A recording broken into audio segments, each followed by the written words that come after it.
ipapakita ko kung paano tayo pwedeng gumawa ng isang certificate, halimbawa po certificate ng perfect attendance or conduct awardee para sa ating mga estudyante na pwede natin ibigay sa ating mga estudyante. So, dito po sa aking tutorial, gagamit po tayo ng Excel at Microsoft Word. So, to start with, magta-type po tayo ng, let's say, 1, 2, hanggang 10. So, magta-type po tayo rito ng names. And then, magta-type po ako ng 10 names ng estudyante. Halimbawa po, Andres, Raymond. Number 2, Bautista, Arthur. Number 3, Capistrano,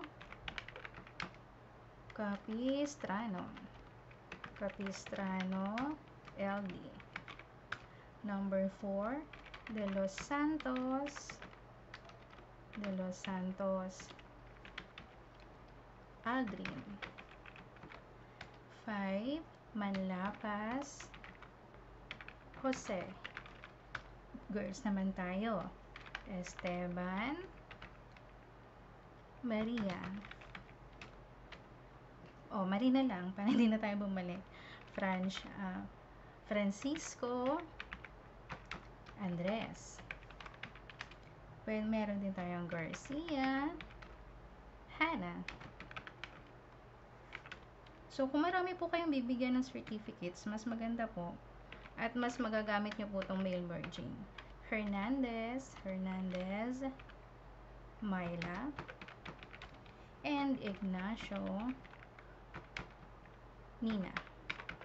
Okay. Then, isave po natin to. Save as, then, this PC, let's say, with honors. Ilalagay ko na lang po siya sa desktop ko para mas mabilis ko siyang makita. Excel workbook. And then, click save. Ngayon naman po, punta po tayo dito sa Microsoft Word. Gagawin ko po yung layout niya as orientation para naka-landscape pala siya, sorry. So, naka-landscape po siya. So, dito po sa taas, lagyan tayo ng, mag-insert po tayo ng shape. Kunyari, ito pong shape ang logo nyo. Logo ng school. Edit lang natin. Oops. So, yan. Mag-edit lang po tayo. School logo po yan. Hindi ko na po ilalagay yung logo namin. So, ganyan na lang po. School logo. Yan. Medyo palalakihan ko po para makita nyo po. Yan. And then, ano lang po natin to. I-wrap text lang po natin. Behind text po tayo. Okay. So, meron na tayong school logo kunyari. Next, certificate of recognition. Recognition is hereby awarded to name po ng bata. Then, with honors.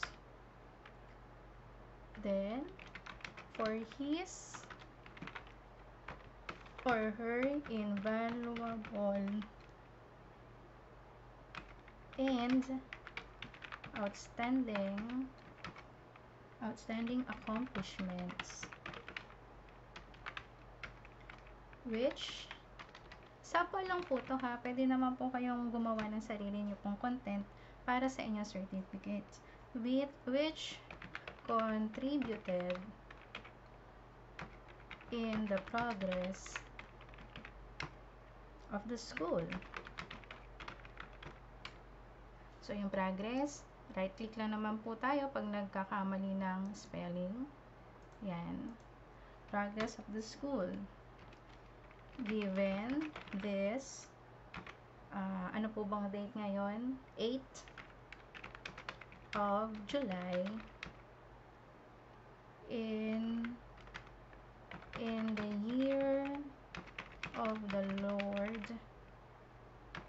2018. 2020. Then, kunyari po, pangalan nyo po. Pero dito po sa, example, lalagay ko na lang po yung Ma'am Erly, Class Advisor. Yan. So, with honors po, or pwede rin naman pong conduct awardee, ang pwede nyo pong ilagay dito. So, bahala po kayo kung ano po yung recognition na ibibigay po sa mga estudyante. Ilagay po natin siya sa center. Pwede nyo na po itong i-edit.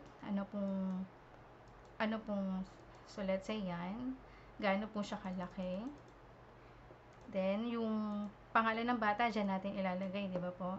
So, then with honors, gaano din siya kalaki. Mas maganda, bolded na lang po lahat. Yan. Yan. So, yan na po yung magiging certificate ng mga bata. Ayan, i-center lang natin.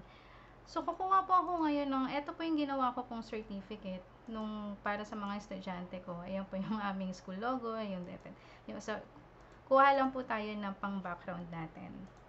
Kinopya ko lang po yung background. Yan, ito po yung gagamitin natin. I-wrap text lang po natin to and behind text na, ayan na siya. Then, ayusin lang po natin yung position niya. Saan natin siya pwedeng ilagay. Yan. Dahil ito ay mataas. Then, ibaba natin to ng konti. Yan. So, kung sa tingin nyo po, okay na po yung certificate nyo, saka na po tayo mag-mail merge. Yan. So, ilalagay ko po yung cursor dito, sa gitna. Mag-set po tayo ng font size dito. Yan.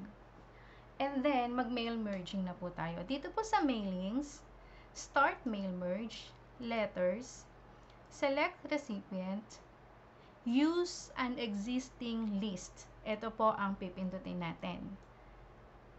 Ulitin po natin. Mailings, start mail merge, letters, select recipient, use an existing list. Kukuha po tayo, kukunin po natin yung Excel na sinave natin. Ito pong with honors.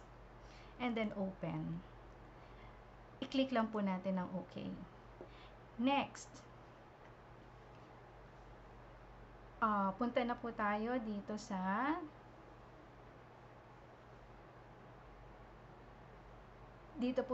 insert merge field. Kiklik po natin tong names. Wait lang po, nandito pa ba? Ayan, kasi po under ng names po yung mga bata, 'di ba? Nandito po siya sa baba ng names. So i-click po natin tong names and then insert. Names, insert. Ay, na doble-doble. Wait lang, na doble-doble po. Ulitin po natin. So, again, insert, and then names. Ayan na siya. So, yun na po ang itsura niya. No. Ito, pupunta po tayo dito sa preview result. Andres Raymond. Andres Raymond sa number 1. Diba po? So, Andres Raymond. Ito po yun. 1. Pag kinlik po natin to, Bautista Arthur. So, lahat sila ay meron ng certificate. So, kung sa tingin po natin, okay na yan, pwede na po nating i-finish and merge.